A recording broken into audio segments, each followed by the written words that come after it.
This is Eating at April's, and we have a very interesting crowd here today.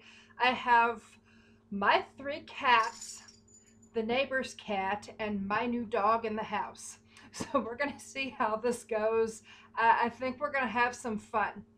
Anyways, today I'm going to be cooking some salmon cakes, which I always make. Hi, Nug! How are you? This is the neighbor's cat, Nug. And see, there's the dog barking. Uh, Nug just had a little bit of milk, and Lily is over there singing the song of her people. Yes, she is. Well, the salmon cakes recipe that I have adapted comes from this recipe from Native American Recipes. It's a book by Bear Wallow Books. And I'm going to go ahead and say this. I'm not sure if this was published by Native Americans. I bought this when I was working at Native American caverns, and it is really delicious. So this is what I use. The original recipe is on page 27, and I've adapted it to my particular liking, and I'll show you my ingredients. Right there, you can see them. I have 4 cups of flaked salmon. You can use canned or you can buy fresh salmon and bake it and then flake it. What I use today is this is by Aqua Star. It's a Pacific salmon fillet. It's 1.25 pounds. And I purchased this at Kroger. I think I paid $5.99 for this to make 4 cups. This is what I used. The salmon skin on the bottom I scraped off the pan and I gave to the dog and the cats. If you give your pets cooked salmon skin, it's really good for their coats, and it's very high in omega-3 fatty acids. When I finished baking it, it had the texture of like a potato chip, so my dog and my cats really liked that. I also have to put in this 1 cup. You see that? These are cracker crumbs. I threw them in the blender and made them powder fine. I also have 6 tablespoons of finely chopped onion. The recipe calls for onion and celery, but we like it better if I just use onion. I also have 4 beaten eggs right in here, which we'll use.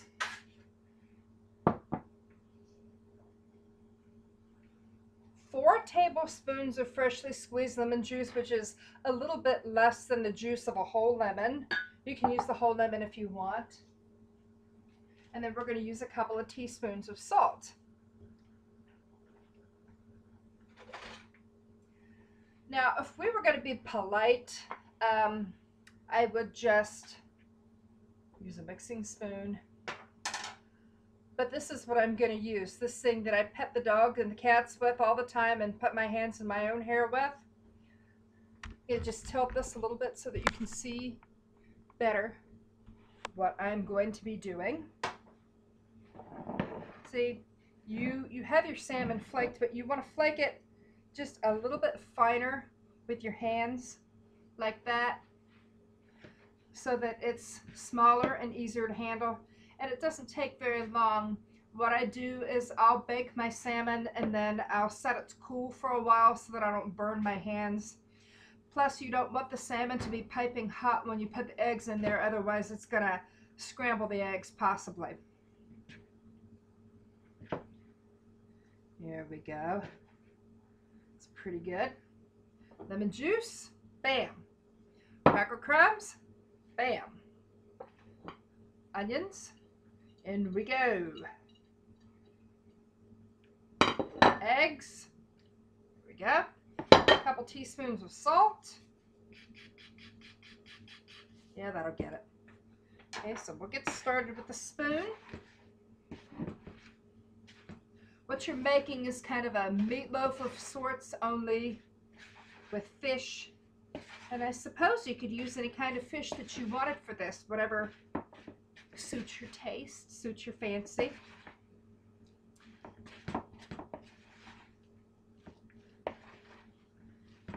You see this mixes up really, really quickly. really, really easily. And you obviously can't be here with me to smell this. This smells amazing. There we go. Now, this is one of the healthier foods that we have in this house. Your eggs and your salmon is going to be high in omega-3 fatty acids, which is really fantastic for your heart. And since I love things that taste good, I use real butter to saute these in.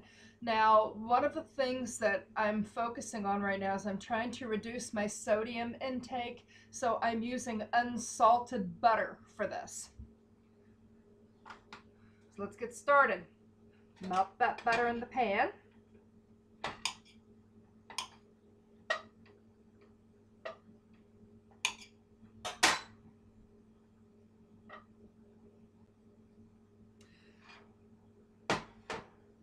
Now, a lot of people, one of my friend's daughters I was talking to today told me she hates fish. I was very surprised about that because fish is one of my favorite things to eat. I cannot get enough fish. I love tuna, I love pollock, I love cod. Oh look, here we go, we've got that smoking now. My husband really likes to take salmon with the skin on and rub it all over with olive oil and put a little bit of salt and pepper on, and then just put the tin foil, put it on tin foil and just put the tin foil over a charcoal grill and cook that through. You can put the lid on that and seal it up, or you can unseal it. It's good both ways. And here we've got a good melt going on in the pan. If you are impatient like me, you're going to cut your butter up into little pieces, kind of help it.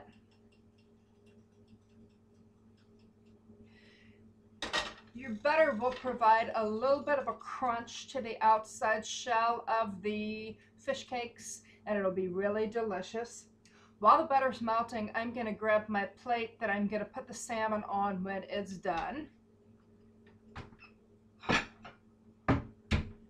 Here we go. That's just about, there we go.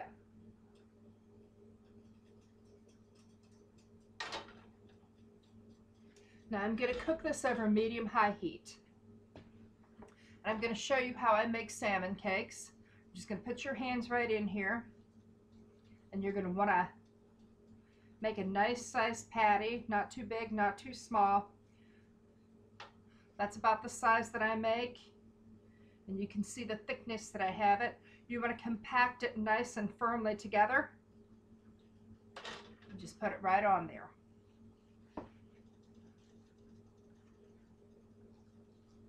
That's our first one. Our second one. I'm going to just do 3 in the pan at a time. And I'm just going to do a couple of panfuls for you before I cut this off. This is going to be a very one of my shorter videos. It's just really simple. Now, you can also use canned salmon to make this. You just have to pick the bones out, and that's not a problem at all. That can be done. You just have to be very thorough. The reason that I go ahead and I use the whole fillets and bake them is because I like the way that it tastes better. It costs close to the same if you catch your salmon on sale. I think I paid about $2 a can, and I would get 2 cans and it would be close to $4, and then I paid about $5.99 for this. So okay, it was about $2 less if I go the canned way.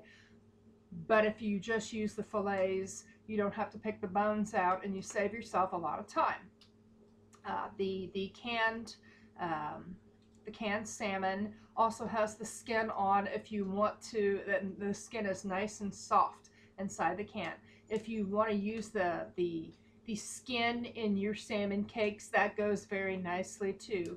I don't use it in mine, but if you want to, you can. I'm going to rinse my hands off, and those are getting close to being ready to turn.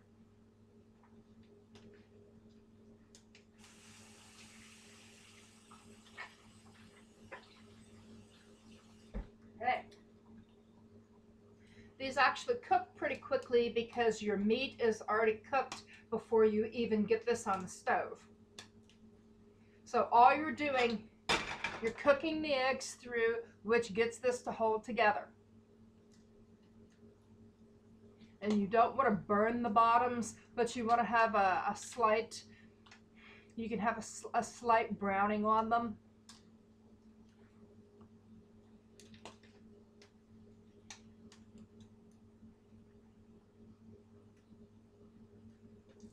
Not quite yet. This was actually my second salmon recipe. My first salmon recipe that I cooked on a regular basis was a teriyaki salmon, and I have mislaid that recipe someplace because I didn't hold on to the cookbook that it was in. I'll find a recipe later. I like to chop up some sweet pickles with that and put some pickled ginger in with that and serve that over plain white rice. Some people will use store-bought teriyaki sauce, but the traditional Japanese teriyaki sauce is actually really easy to make, and sometimes it's only 2 or 3 ingredients, which are very affordable, just one of which is soy sauce. And I threw a little bit of oil in mine. Okay, this ought to be ready to turn now. Yay, we've got a little bit of brown on there, you can see that. There we go, we got a nice crunch going on there.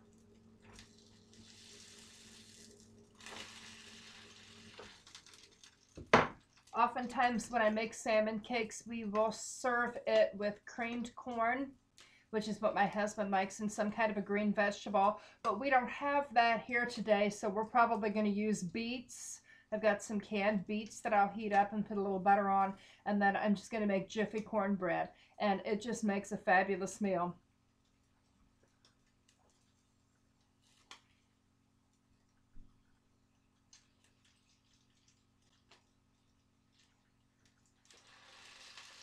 Okay. Try not to drop it on the stove like I just did. There we go. You see the flip side, that's good and done. And what I do with mine is I just layer them around. Now, I do the same thing when I'm making my pancakes. I take my spatula and I scrape all the oil out. And I get new oil.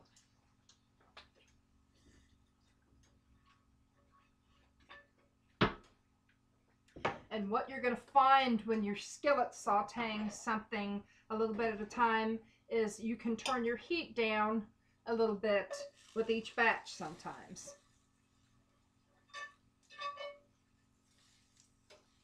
There we go.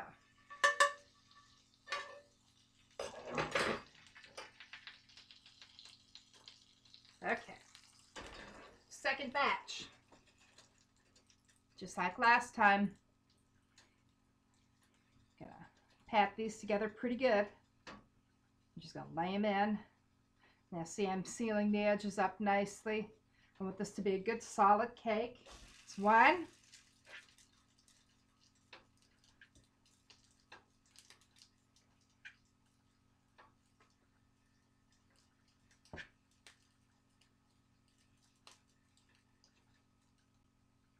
It's 2.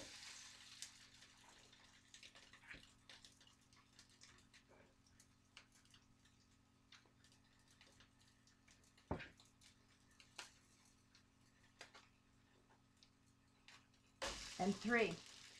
Now, another thing about this recipe that I really like is this reheats very well if you, I always make a double or triple batch and pop some in the refrigerator, but this also freezes extremely well. So what I'll do some days is I always pack my husband's lunch for him for when he goes to work. And salmon cakes are something that are really easy and convenient to eat, and you can even put those in for a sandwich. What I'll do is I'll divvy up Ziploc bags full and put them in the freezer, and then just pull the bag out in the morning when I send him out for work with his lunch, and it's just convenient. These make some of the best leftovers that you could ever hope to have. Now, I'm going to rinse my hands off again.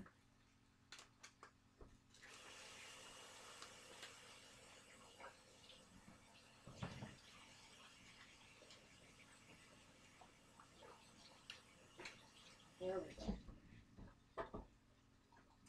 I'll tell you who really liked beets besides us. My first husband liked beets. There was one night when we were having dinner and I had made beets for us, and he liked beets so much he ate almost all the beets all by himself. So you can see this, I'm not sure if you can see the, yeah, you can see the smoking. You can mash it down a little bit if you want to. Make it hold together before you flip it. There we go. Got a good hard brown on that. Mash it down again.